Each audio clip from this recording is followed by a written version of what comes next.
Will the NBA let this happen? As we are nearing the end of this year's NBA season, there are a few important awards to be handed out to outstanding players.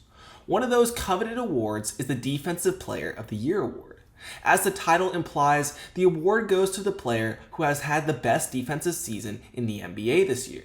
Everyone thought that the Defensive Player of the Year race was all wrapped up until just a few weeks ago when Draymond Green appeared out of nowhere and became the frontrunner. Everyone has him as a clear favorite. The real question is, does he deserve the award? First, how did we get into this situation? Up until the All-Star break in February of this year, Victor Wembanyama was the clear favorite for Defensive Player of the Year. No one doubted that he would win this award. But everything changed after the All-Star break. A deep vein thrombosis in his right shoulder was discovered. This injury sidelined him for the remainder of this season. In past years, this injury wouldn't have affected Wemby's ability to still win the award. But the league recently implemented rules that require a player to play 65 out of the 82 games in the season in order to qualify for an NBA award. Unfortunately for Wembanyama, he had only played in 46 games this season prior to his diagnosis.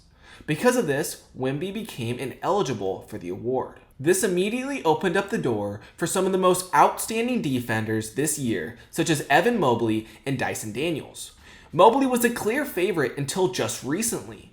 In the last few weeks, Draymond Green emerged out of nowhere and is now the clear frontrunner for this coveted award. So now we know how we got to this place. Now it's time to analyze the stats. By the way, if you're enjoying the video so far, I would really appreciate it if you hit that subscribe button. It really means a lot. So let's first break down all of Draymond's defensive statistics this season and compare those stats to other defensive leaders in the NBA to see if he truly deserves this award.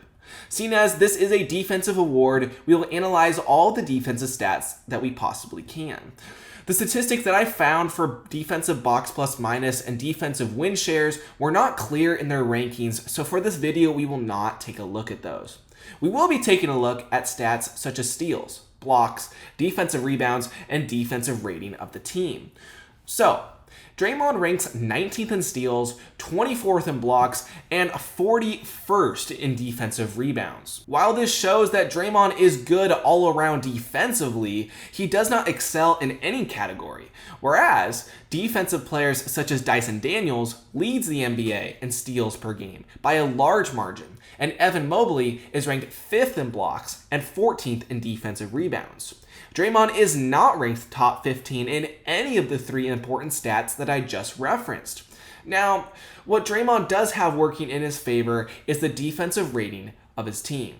See, the Golden State Warriors are currently ranked 7th in that category, which is ahead of Evan Mobley's Cavs at 8 and Dyson Daniels' Hawks at 18. Yes, he may be leading a top 10 defensive team in that category, but is that enough to merit the Defensive Player of the Year award?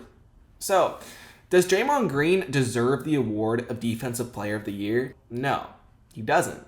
He simply does not excel in any particular defensive measurement that I was able to come by. While he may be good in many areas, he just doesn't stand out as the defensive player in the NBA this season. Now, what he is doing this season is truly remarkable. At the age of 35, to be playing at this level of defense is extremely impressive. By no means am I saying that he isn't a good defender, because that is far from the truth.